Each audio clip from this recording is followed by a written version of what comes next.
हाय दोस्तों, स्वागत है कुछ भी में। धर्मवीर भारती की मशहूर रचना गुनाहों का देवता भाग 15। बिनती कितनी व्यवहारिक, कितनी यथार्थ, संयत और सुधा कितनी आदर्श, कितनी कल्पनामयी, कितनी सूक्ष्म, कितनी ऊंची, कितनी सुकुमार और पवित्र।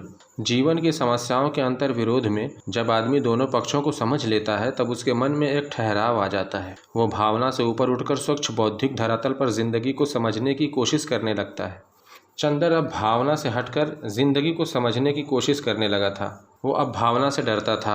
भावना के तूफान में इतनी कठोर ठोकरें खाकर अब उसने बुद्धि की शरण ली थी और एक पलायनवादी की तरह भावना से भागकर बुद्धि की एकांगता में छिप गया था। कभी भावुकता से नफरत करता था, अब वो भावना से ही नफरत करने लगा था। इस नफरत का भोग सुधा और बिनती दोनों को ही भुगतना पड़ा। सुधा को उसने एक भी खत नहीं लिखा और बिनती से एक दिन भी ठीक से बातें नहीं की। जब भावना और सौंदर्य के उपासक को बुद्धि और वास्तविकता की ठेस लगती है तब वो सहसा कटुता और व्यंग से उबल उठता है। इस वक्त चंदर का मन भी कुछ ऐसा ही हो गया था। जाने कितने जहरीले कांटे उसकी वाणी में उग आए थे जिन्हें वो कभी भी किसी को भी चुभाने से बाज नहीं आता था। एक निर्मम निरपेक्षता से वो अपने जीवन की सीमा में आने वाले हर व्यक्ति को कटुता के जहर से अभिषिक्त करता चलता था। सुधा को कुछ लिख नहीं सकता था।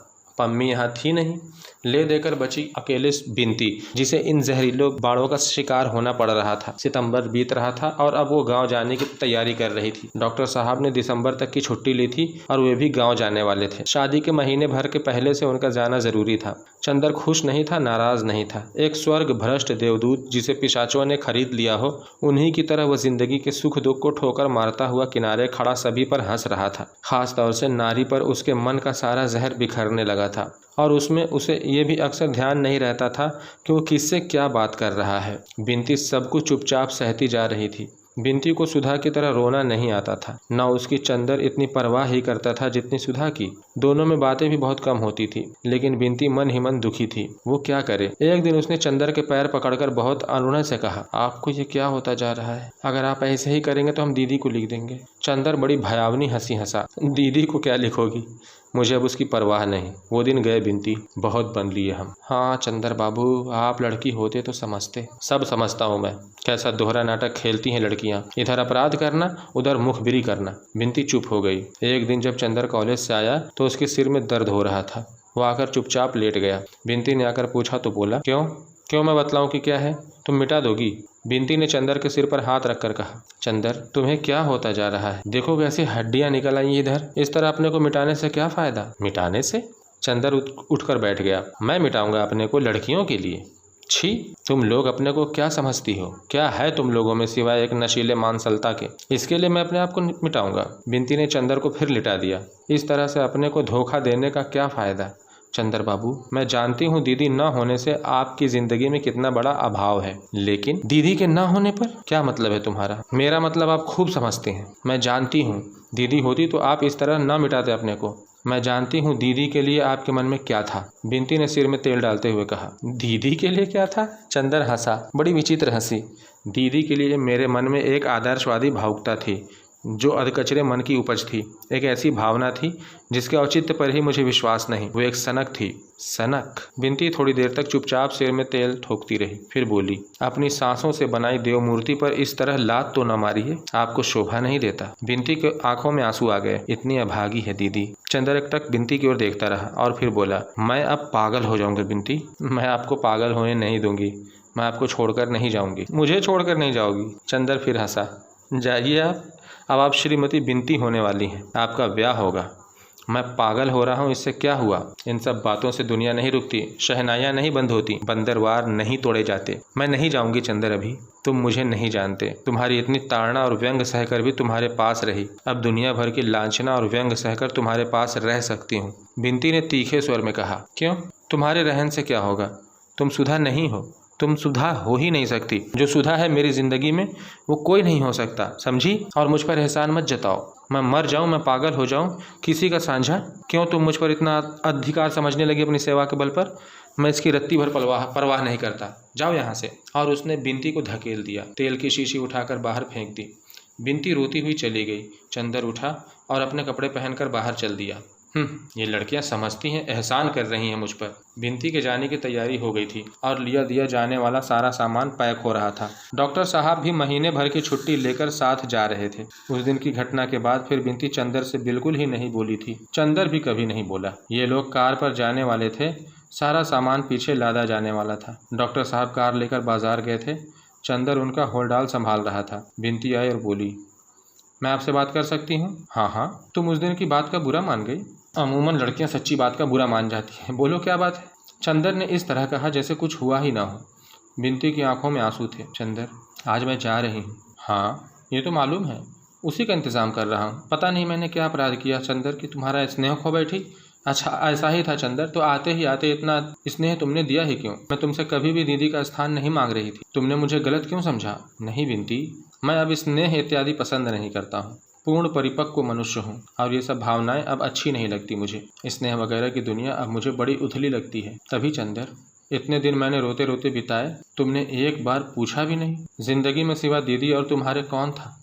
तुमने मेरे आंसुओं की परवाह नहीं की। तुम्हें कसूर नहीं देती, कसूर मेरा ही होगा चंदर। नहीं, कसूर की बात नहीं बिनती। औरतों के रोने की कहाँ तक परवाह की जाए? वे कुत्ते बिल्ली तक के लिए उतने ही दुख से रोती हैं। खैर चंदर, ईश्वर करे तुम जीवन भर इतने मजबूत रहो। मैंने अगर कभी तुम्हारे लिए कुछ किया, वैसे किया भी क्या, लेकिन अगर कुछ भी किया तो सिर्फ इसलिए कि मेरे मन की जाने कितनी ममता तुमने जीत ली, या मैं हमेशा इस बात के लिए पागल रहती थी कि तुम्हें ज़रा सी भी ठेस ना पहुँचे। मैं क्या कर डालूँ तुम्हारे लिए? तुमने तुम्हारे व्यक्तित्व में मुझे जादू में बांध लिया था। तुम मुझसे कुछ भी करने के लिए कहते तो मैं हिचक नहीं सकती थी, लेकिन खैर, तुम्हें मेरी ज़रूरत नहीं थी। तुम पर भार होड़ती थी मैंने अपने को खींच लिया। अब कभी तुम्हारे जीवन में आने का साहस नहीं करूंगी। ये भी कैसे कहूँ कि कभी तुम्हें मेरी ज़रूरत पड़ेगी। मैं जानती हूँ कि तुम्हारे तूफानी व्यक्तित्व के सामने मैं बहुत तुच्छ हूँ, तिनके से भी तुच्छ। लेकिन आज जा रही हूँ, अब कभी यहाँ आने का साहस न करूँगी। लेकिन क्या चलते वक्त आशीर्वाद भी न दोगे? कुछ आगे का रास्ता न बताओगे? बिनती ने झुककर चंदर के पैर पकड़ लिया और सिसक सिसक कर रोने लगी।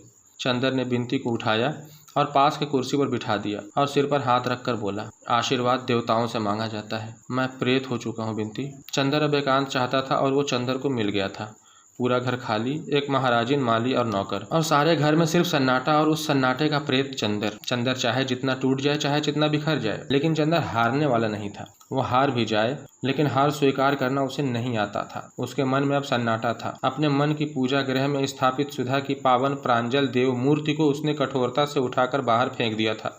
मंदिर के मूर्तिमय पवित्रता बिनती को अपमानित कर दिया था और मंदिर की पूजा उपकरणों को, अपने जीवन के आदर्शों और मानदंडों को उसने चूर चूर कर डाला था और बुद्ध शिकन विजेता की तरह क्रूरता से हंसते हुए मंदिर के भग्नावशेषों पर कदम रखकर चल रहा था। उसका मन टूटा हुआ खंडहर था, जिसके उजाड़ बेछत कमरों में चमगादड़ बसेरा करते हैं और जिसके ध्वंसावशेषों पर गिरगिट पहरा देते हैं। काश कि कोई उन खंडहर के ईंटें उलट पलट कर देखता तो हर पत्थर के नीचे पूजा मंत्र सिसकते हुए मिलते। हर धूल की परत में घंटियों की बेहोश ध्वनियाँ मिलती। हर कदम पर मुरझाए हुए पूजा के फूल मिलते और हर शाम सवेरे भव्य देव मूर्ति का करुण रुदन दीवारों पर सिर पटकता हुआ मिलता। लेकिन चंदर ऐसा वैसा दुश्मन नहीं था। उसने मंदिर को चूर चूर कर उस पर अपने गर्व का पहरा लगा दिया था कि कभी भी कोई उस पर खंडहर के अवशेष कुरेद कर पुराने विश्वास, पुरानी अनुभूति, पुराने पूजाएं फिर से न जगा दे। बुद्ध शिकन तो मंदिर तोड़ने के बाद सारा शहर जला देता है ताकि शहर वाले फिर उस मंदिर को न बना पाए। ऐसा था चंदर। अपने मन को सुनसान कर लेने के बाद उसने अपनी जिंदगी, अपना रहन सहन, अपना मकान और अपना वातावरण भी सुनसान कर लिया था। अगहन आ गया था, लेकिन उसके चारों ओर जेठ की दोपहरी से भी भयानक सन्नाटा था। बिनती जब से गई उसने कोई खत नहीं भेजा था। सुधा के भी पत्र बंद हो चुके थे। पम्मी के 2 खत आए। पम्मी आजकल दिल्ली घूम रही थी, लेकिन चंदर ने पम्मी को कोई जवाब नहीं दिया। अकेला, अकेला, बिल्कुल अकेला। सहारा मरुस्थल की नीरज भयावनी शांति, और वो भी जब तक कि कांपता हुआ लाल सूरज बालू के क्षितिज पर अपनी आखिरी सांसें तोड़ रहा हो और बालू के टीले की अधभरी छायाएं लहरदार बालू पर धीरे धीरे रेंग रही हो। बिनती के ब्याह को 15 दिन रह गए थे कि सुधा का एक पत्र आया। मेरे देवता, मेरे नयन, मेरे पंथ, मेरे प्रकाश, आज कितने दिनों बाद तुम्हें खत लिखने का मौका मिल रहा है। सोचा था बिनती के ब्याह के महीने भर पहले गाँव आ जाऊंगी तो एक दिन के लिए तुम्हें आकर देख जाऊंगी, लेकिन इरादे इरादे हैं और जिंदगी जिंदगी। अब सुधा अपने जेठ और सास के लड़के की गुलाम है। ब्याह के दूसरे दिन ही चला जाना होगा। तुम्हें यहाँ बुला लेती, लेकिन यहाँ बंधन और पर्दा तो ससुराल से भी बदतर है। मैंने बिनती से तुम्हारे बारे में बहुत पूछा, वो कुछ नहीं बताई। पापा से इतना मालूम हुआ कि तुम्हारी थीसिस छपने गई है, कन्वोकेशन नज़दीक है। तुम्हें याद है, वायदा था कि तुम्हारा गाउन पहनकर मैं फ़ोटो खिंचवाऊंगी। वो दिन याद करती हूँ तो जाने कैसा होने लगता है। एक कन्वोकेशन की फ़ोटो खिंचवा कर ज़रूर भेजना। क्या तुमने बिनती को कोई दुख दिया था? बिनती हरदम तुम्हारी बात पर आंसू भर लाती है। मैंने तुम्हारे भरोसे बिनती को वहाँ छोड़ा था। मैं उससे दूर, माँ का सुख उसे मिला नहीं, पिता मर गए। क्या तुम उसे इतना भी प्यार नहीं दे सकते? मैंने तुम्हें बार बार सहेज दिया था। मेरी तंदुरुस्ती अब कुछ कुछ ठीक है, लेकिन जाने कैसी है। कभी कभी सिर में दर्द होने लगता है, जी मिचलाने लगता है। आजकल वो बहुत ध्यान रखते हैं, लेकिन वो मुझको समझ नहीं पाए। सारे सुख और आज़ादी के बीच में कितनी असंतुष्ट हूँ मैं, कितनी परेशान हूँ। लगता है हजारों तूफान हमेशा नसों में गहराया करते हैं। चंदर, एक बात कहूँ, अगर बुरा ना मानो तो? आज शादी के 6 महीने बाद भी मैं यही कहूँगी चंदर कि तुमने अच्छा नहीं किया। मेरी आत्मा सिर्फ तुम्हारे लिए बनी थी। उसके रेशे में वो सत्व हैं जो तुम्हारी ही पूजा के लिए थे। तुमने मुझे दूर फेंक दिया, लेकिन इस दूरी के अंधेरे में भी जन्म जन्मांतर कर भटकती हुई सिर्फ तुम्ही को ढूंढूंगी। इतना याद रखना। और इस बार अगर तुम मिल गए तो जिंदगी की कोई ताकत, कोई आदर्श, कोई सिद्धांत, कोई प्रवंचना मुझे तुमसे अलग नहीं कर सकेगी। लेकिन मालूम नहीं पुनर्जन्म सच है या झूठ। अगर झूठ है तो सोचो चंदर के इस अनादिकाल के प्रवाह में सिर्फ एक बार मैंने अपनी आत्मा का सत्य ढूंढ पाया था और अब अनंत काल के लिए उसे खो दिया। और अगर ये झूठ है तो सोचो चंदर, इस अनादिकाल के प्रवाह में सिर्फ एक बार मैंने अपने आत्मा का सत्य ढूंढ पाया था और अब अनंत काल के लिए उसे खो दिया। अगर पुनर्जन्म नहीं है तो बताओ मेरे देवता, क्या होगा? करोड़ों सृष्टियां होंगी, प्रलय होंगे और मैं अतृप्त चिंगारी की तरह असीम आकाश में तड़पती हुई अंधेरे की हर परत से टकराती रहूंगी। न जाने कब तक के लिए। ज्यों ज्यों दूरी बढ़ती जा रही है, त्यों त्यों पूजा की प्यास बढ़ती जा रही है। काश मैं सितारों के फूल और सूरज की आरती से तुम्हारी पूजा कर पाती। लेकिन जानते हो मुझे क्या करना पड़ रहा है? मेरे छोटे भतीजे नीलू ने पहाड़ी चूहे पाले हैं। उसके पिंजड़े के अंदर एक पहिया लगा है और ऊपर घंटियां लगी हैं। अगर कोई अभागा चूहा उस चक्र में उलझ जाता है तो जो छूटने के लिए पैर चलाता है त्यों त्यों चक्र घूमने लगता है, घंटियां बजने लगती हैं। नीलू बहुत खुश होता है, लेकिन चूहा थपकर बेदम होकर नीचे गिर पड़ता है। कुछ ऐसे ही चक्र में फंस गई हूँ चंदर। संतोष सिर्फ इतना है कि घंटियां बजती हैं तो शायद तुम उन्हें पूजा के मंदिर की घंटियां समझते होगे। लेकिन खैर, सिर्फ इतनी प्रार्थना है चंदर कि अब थक कर जल्दी ही गिर जाऊं। मेरे भाग्य, खत का जवाब जल्दी ही देना। पम्मी अभी आई या नहीं? तुम्हारे जन्म जन्म की प्यासी सुधा। चंदर ने खत पढ़ा और फौरन लिखा, प्रिय सुधा, तुम्हारे पत्र बहुत दिनों के बाद मिला। तुम्हारी भाषा वहाँ जाकर बहुत निखर गई है। मैं तो समझता हूँ कि अगर खत कहीं छुपा दिया जाए तो लोग इसे किसी रोमांटिक उपन्यास का अंश समझें, क्योंकि उपन्यासों के ही पात्र ऐसे लिखते हैं, वास्तविक जीवन के नहीं। खैर, मैं अच्छा हूँ। हर एक आदमी जिंदगी से समझौता कर लेता है, किंतु मैंने जिंदगी से समर्पण कराकर उसकी हथियार रख लिए हैं। अब किले के बाहर से आने वाली आवाज़ें अच्छी नहीं लगती। न खतों के पाने की उत्सुकता, न जवाब लिखने का आग्रह। अगर मुझे अकेला छोड़ दो तो बहुत अच्छा होगा। मैं विनती करता हूँ, मुझे खत मत लिखना। आज विनती करता हूँ, क्योंकि आज्ञा देने का अब साहस भी नहीं, अधिकार भी नहीं, व्यक्तित्व भी नहीं। खत तुम्हारा भेज रहा हूँ। कभी जिंदगी में कोई ज़रूरत आ पड़े तो ज़रूर याद करना, बस इसके अलावा कुछ नहीं। अपने में संतुष्ट, चंद्र कुमार कपूर। उसके बाद फिर वही सुनसान जिंदगी का ठर्रा। खंडहर के सन्नाटे में भूल कर आए हुए बांसुरी की आवाज़ की तरह सुधा का पत्र। सुधा का ध्यान आया और चला गया। खंडहर का सन्नाटा, सन्नाटे के उल्लू, गिरगिट और पत्थर कांपे और फिर मुस्तैदी से अपनी जगह पर जम गए।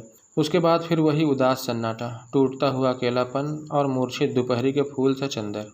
नवंबर का एक खुशनुमा बिहान, सोने के कांपते तारे सुबह भी ठंडी हवाओं में उलझे हुए।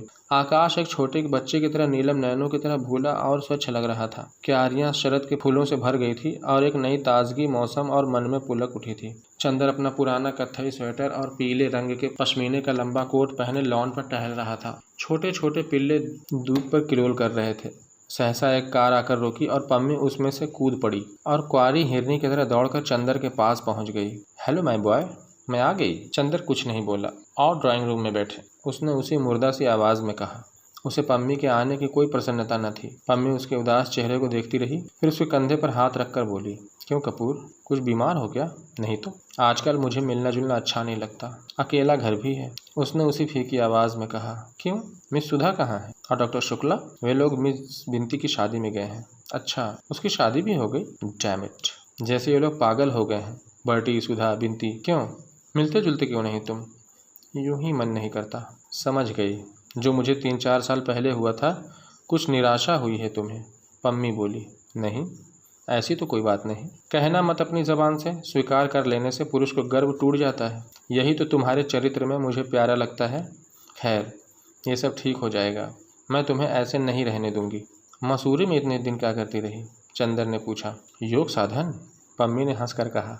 जानते हो, आजकल मसूरी में बर्फ़ पड़ रही है। मैंने कभी बर्फ़ के पहाड़ नहीं देखे थे। अंग्रेज़ी उपन्यासों में बर्फ़ पड़ने का जिक्र सुना था।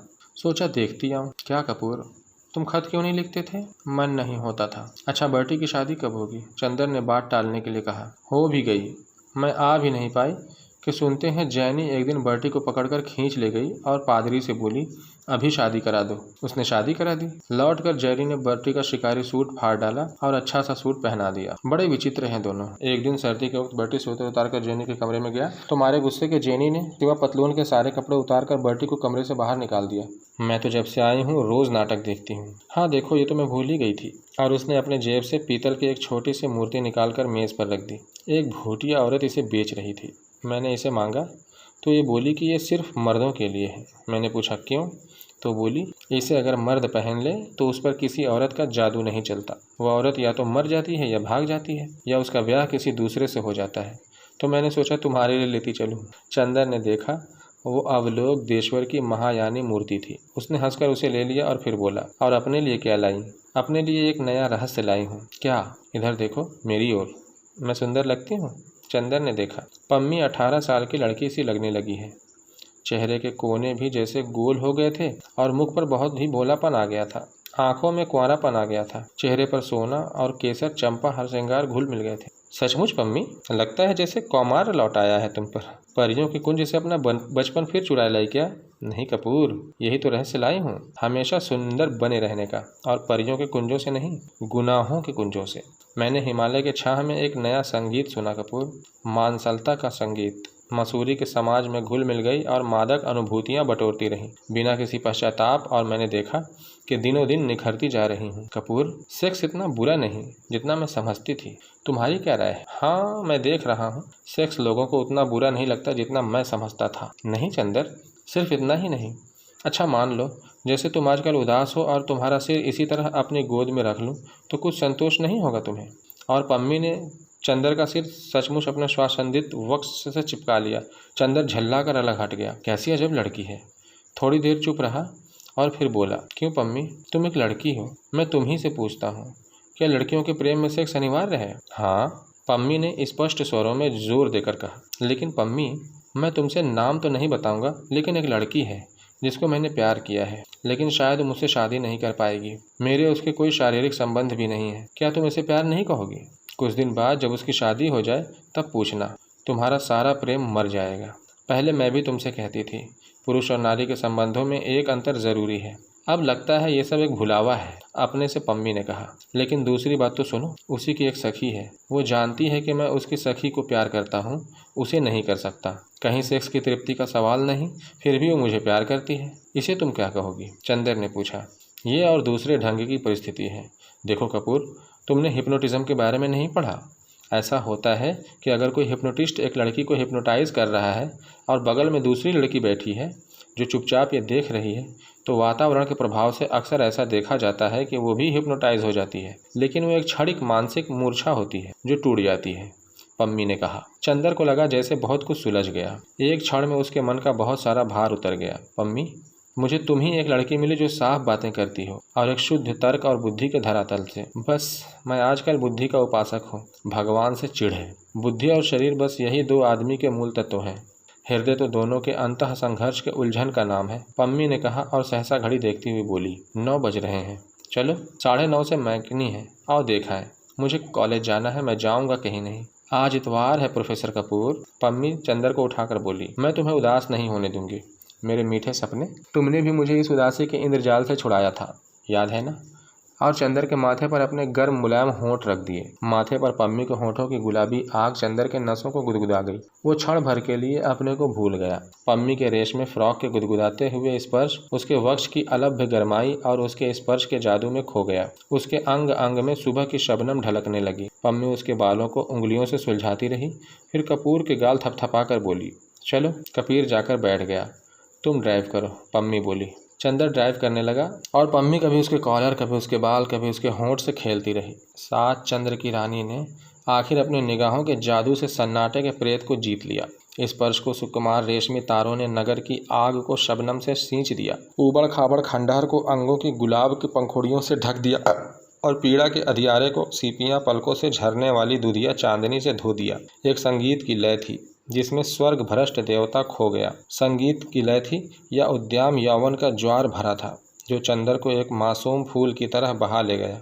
जहाँ पूजा दीप बुझ गया था वहाँ तरुणाई की सांस के इंद्रधनुषी समा झिलमिला उठी थी।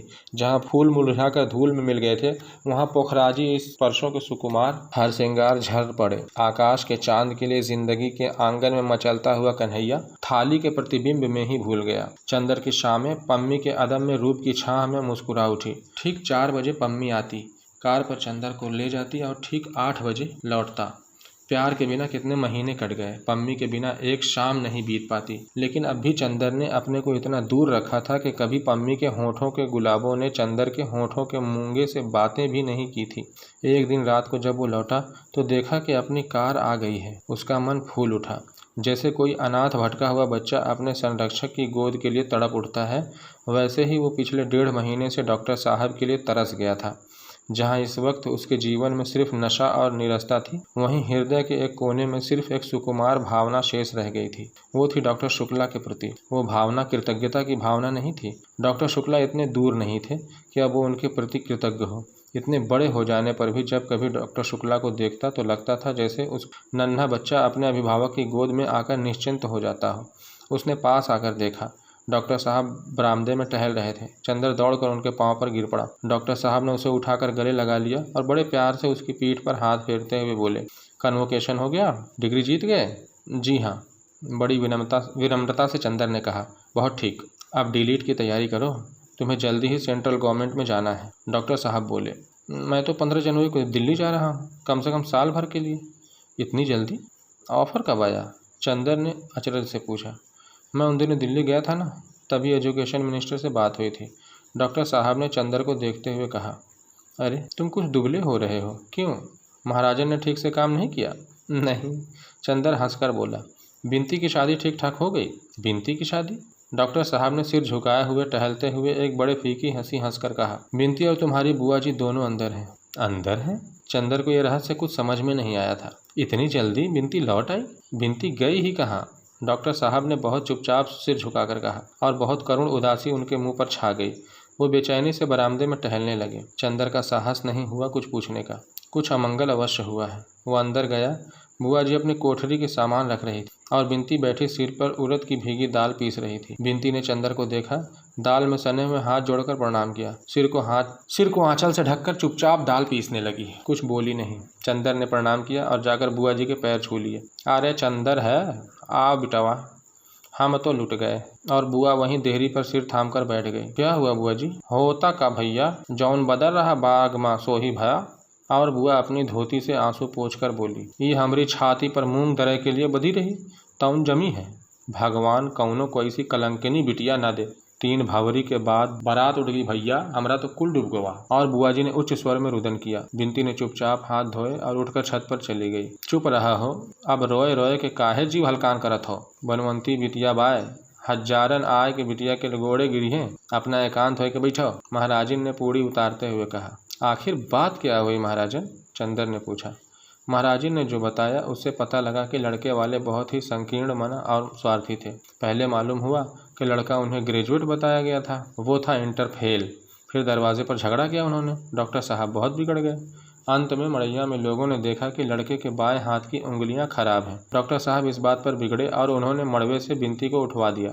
फिर बहुत लड़ाई हुई, लाठी तक चलने की नौबत आ गई। जैसे तैसे झगड़ा निपटा। 3 भवरों के बाद ब्याह टूट गया। अब बताओ भैया। सहसा बुआ आंसू पोंछकर गरज उठी। इन्हें का हुई गवा रहा, इनकी मती मारी गई। गुच्छे में आए के बिनती के उठवाई ली हैं। अब हम इतनी बड़ी बिटिया लेके कहाँ जाई? अब हमारी बिरादरी में कौनो पूछिए का, इतना पढ़ लिख के इन्हें का सूझा।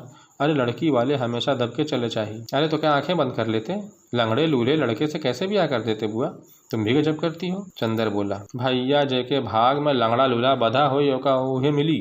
लड़कियन को निबाह करे के चाही, शकल देखे चाही। अब इन ब्याह के बाद कौनों के हाथ गोड़ टूट जाए तो औरत अपने आदमियों के छोड़ के गली गली हांडे चाटी। हम रहे तो जब बिनती 3 बरस की हो गई तब उनकी शकल उजेले में देखा रहा, जैसे भाग में रहा तैसा होता। चंदर ने विचित्र हृदयहीन तर्क को सुना और आश्चर्य से बुआ की ओर देखा। बुआ जी बकती जा रही थी। अब कहते हैं बिनती को पढ़ाइबो, ब्याह न करबो, रही सही इज्जत भी बेच रहे हैं। हमार तो किस्मत फूट गई। और वो फिर रोने लगी। पैदा होते काहे नहीं मर गई कुलबोरनी, कुलच्छनी, अभागिन। सहसा बिनती छत से उतरी और आंगन में खड़ी हो गई। उसकी आंखों में आग भरी थी।